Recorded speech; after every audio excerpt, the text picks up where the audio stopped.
Hello everyone, tonight on our program, power supply to Ghana Airports Company cut over debt owed by the company. We hear more about a distress action undertaken by the Electricity Company of Ghana. Although we have seen price of Brent crude go down slightly, the OMC says cedi stability will be a major determinant for adjustments. Plus, Chamber of Agribusiness projecting a 25% increase in food prices. We'll hear from the CEO who is pushing for a policy to encourage local production of fertilizer as a mitigating measure. Policy outreach most of the investment we drive. So we need a policy on the Ghana's organic industry, where, for instance, we can say that in each district, in every region, we should declare a district that is organic free. All right, thanks for joining us, everyone, on tonight's episode of Business Live. Details coming up in a bit. Policy outreach most of the investment we drive. So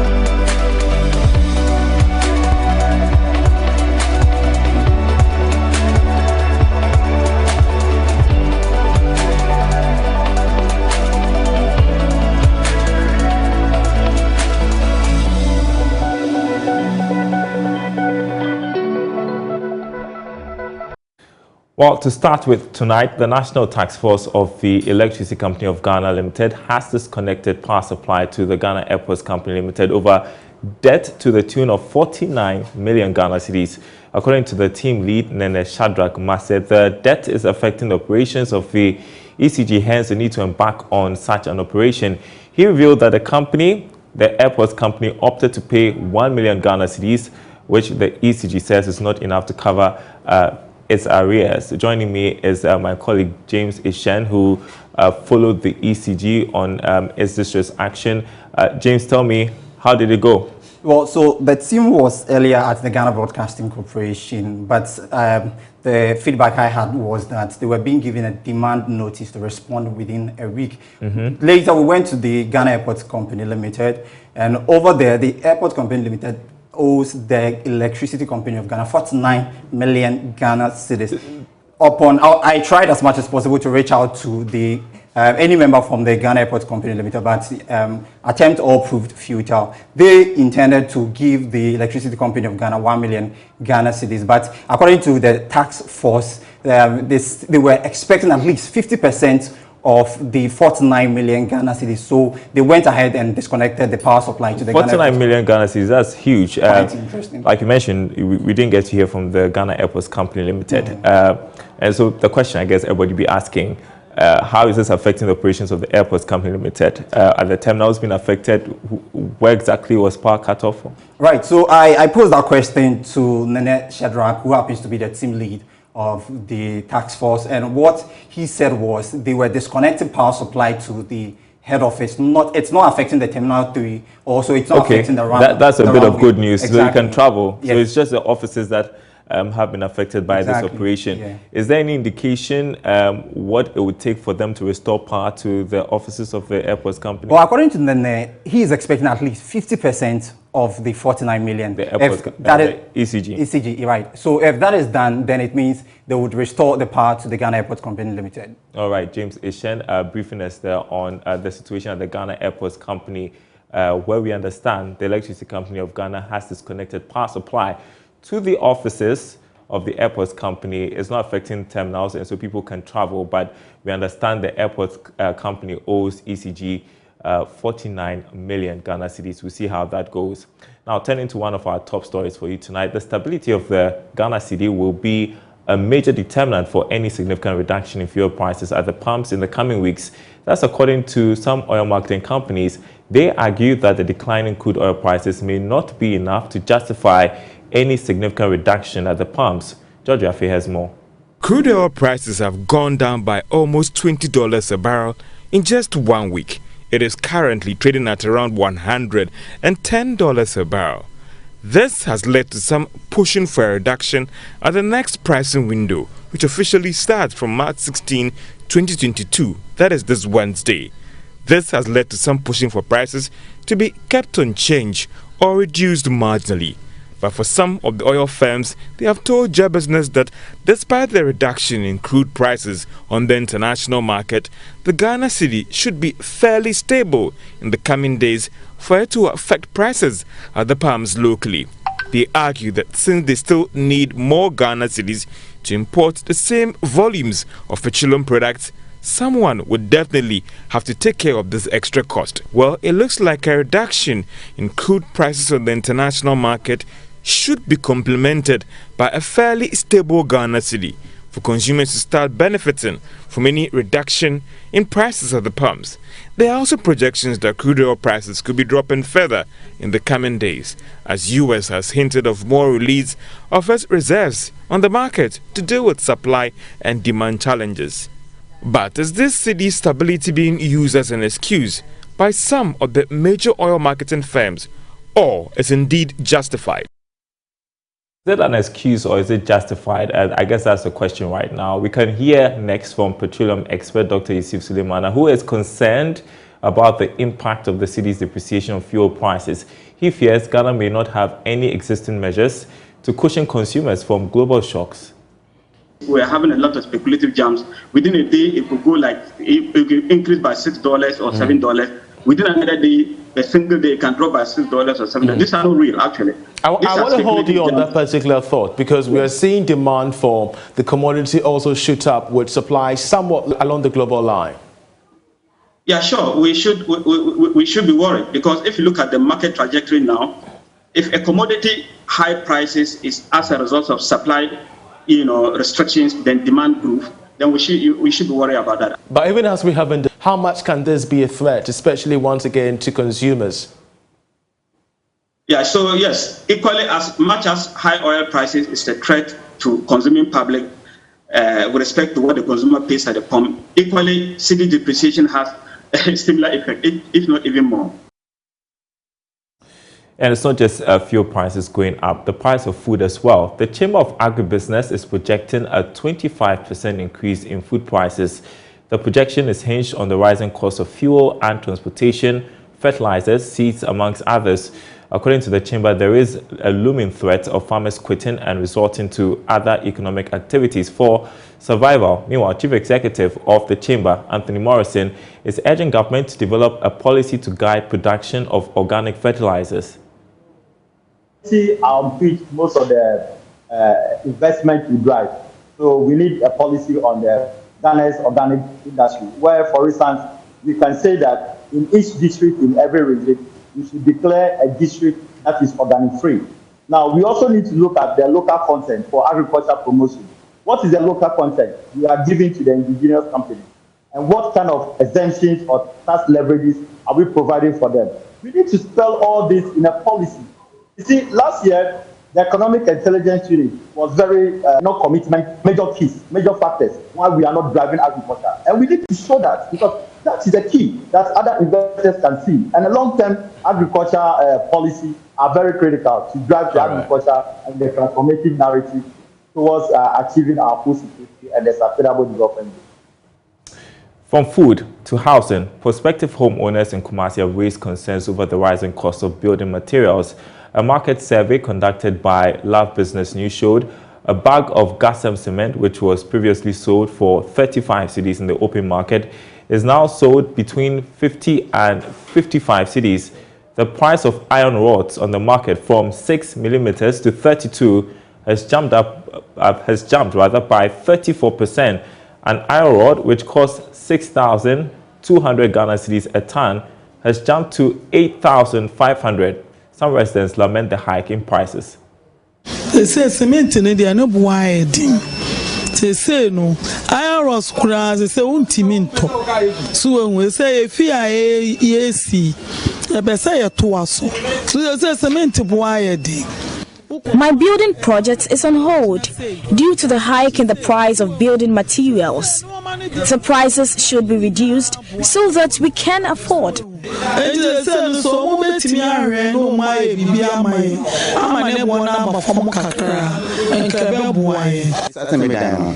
was cement which is 20 cities. Started from 20 cities, now about 25 cities, now about 42.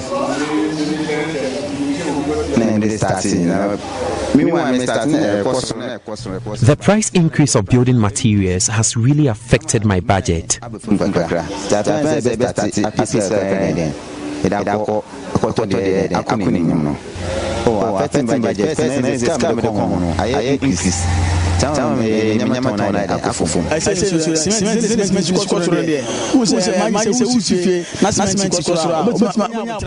The price of cement keeps going up every day.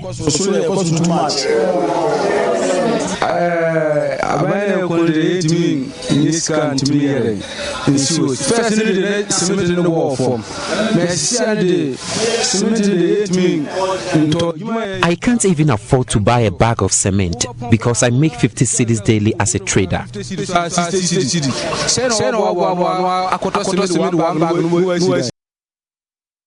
We've got reaction from the Executive Secretary of the Ghana Real Estate Developers Association, Samuel Amegaibo, who is also concerned about the continuous price hikes. He wants government to, as a matter of urgency, lift all tax build-up on the importation of most building materials and also develop a policy to encourage local production.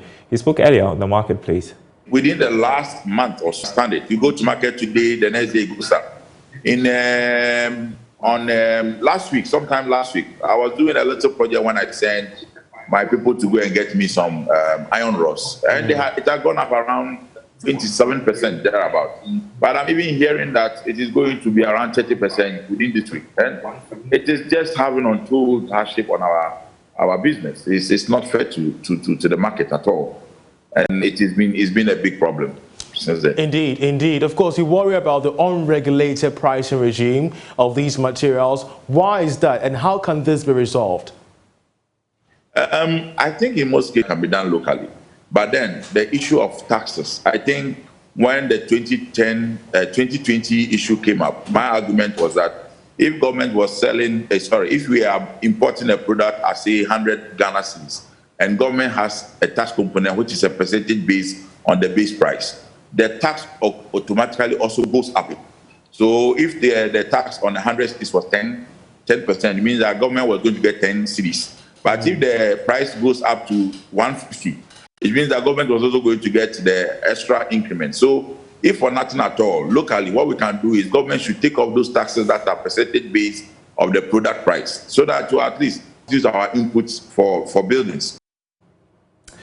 Turning to other news, 81.6% of respondents of a survey carried out by the Center for Economics, Finance and Inequality Studies want the electronic transaction levy, e-levy, to be cancelled and never be introduced. 36.4%, however, did not have any knowledge about the e-levy.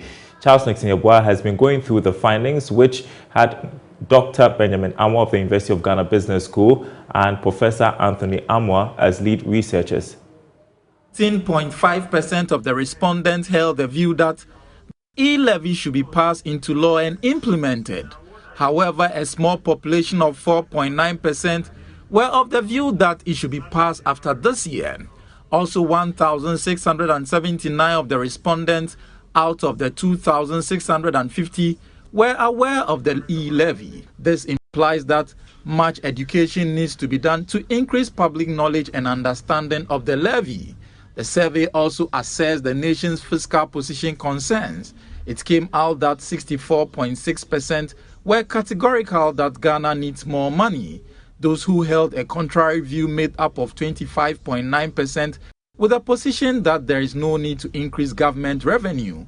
On the country's rising debt, 91.8% of the respondents are concerned about the increasing debt of the country.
Welcome back to Business Live. We want to recap our top story for you tonight. The National Task Force of the Electricity Company of Ghana Limited has disconnected power supply to the Ghana Airports Company over a debt to the tune of 49 million Ghana cedis. According to the team lead, Nenesha Drakuma, said the debt is affecting the operations of the ECG, hence the need to embark on such an operation.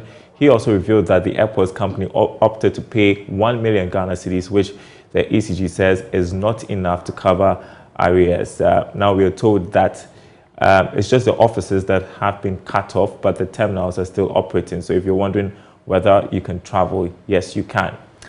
Now, an agri-consultant is calling for investments into greenhouse farming to address the rising youth unemployment in the country. According to Daryl Kwawu, greenhouse farming is a more modernized way of farming which can be leveraged to attract young people into agriculture. There is more in this report. Greenhouse technology has promoted and redefined the production of vegetables. The major reasons for practicing controlled environment agriculture are managing pests and diseases, drought, ensuring all-season farming, increasing yield, and improving quality of vegetables. Speaking after a visit by Women Empowerment Foundation International to the Youth in Greenhouse Enterprise Project, Mr. Kwawu emphasized that investing in greenhouse will provide sustainable jobs and income to keep the youth away from social vices. We are so much passionate about youth development, providing skills, providing employment, providing security for youth. And we want to advise Ghanaian youth that hard working alone is not enough. The soft skills are very important to us, and attitude is critical. They should be patient. They can't become rich overnight.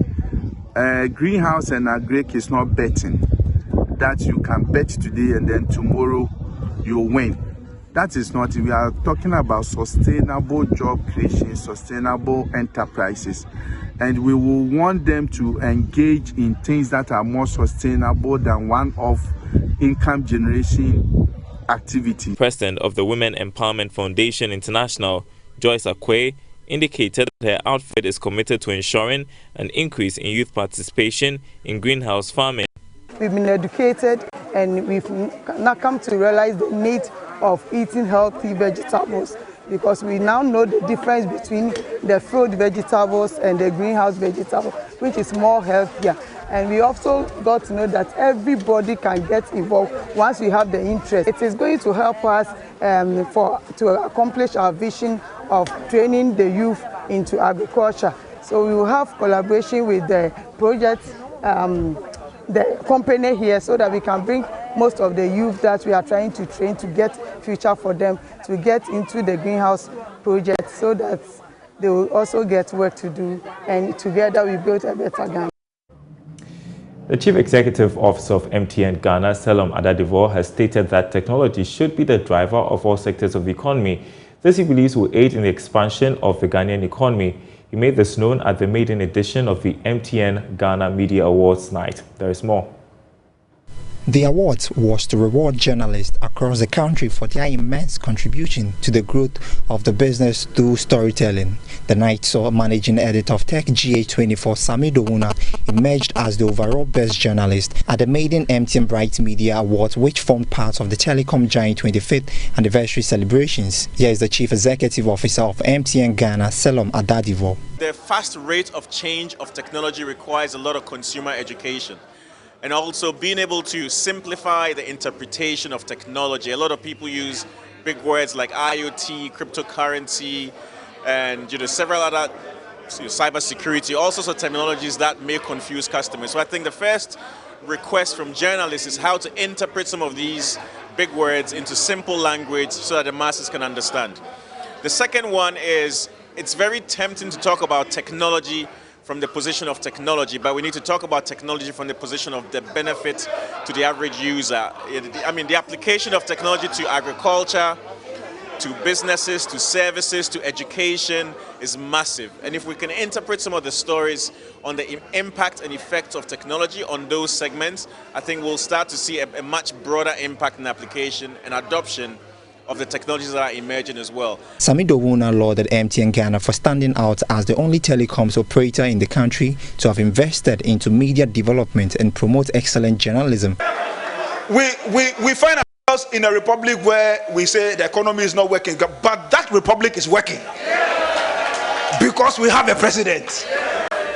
So thank you so much for the support. Thank you so much for the love, and I also finally want to thank MTN for choosing to do this. It is wonderful. I always say that we work with the industry players, and a lot of them, we've met with them, CEOs and everything, and they tell us how much they are committed to media development. Once again, I say they tell us, but there is only one that actually put their money where their mouths are, and that is MTN. As part of the company's 25th anniversary, other several activities have been organized to celebrate customers, partners for their support and loyalty over the past 25 years. Next, your money tip on Money Lab.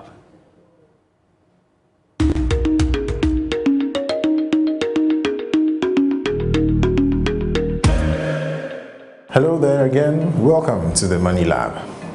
What is a final dividend? Now, it is the percentage of earnings of a company that is paid out to shareholders after the company pays for its capital expenditure, working capital, etc. Dividends can be paid out in cash and or stock for both interim and final. This is also known as the last dividend paid by a company at the end of its financial year.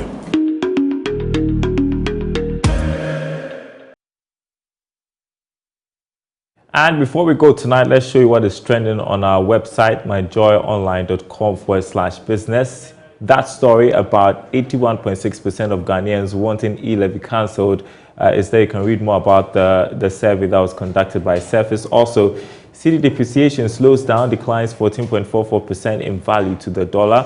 Those stories and others on our website, myjoyonline.com/business. My name is Daryl Kwawu. Thanks for watching. We will be back same time tomorrow. Goodbye.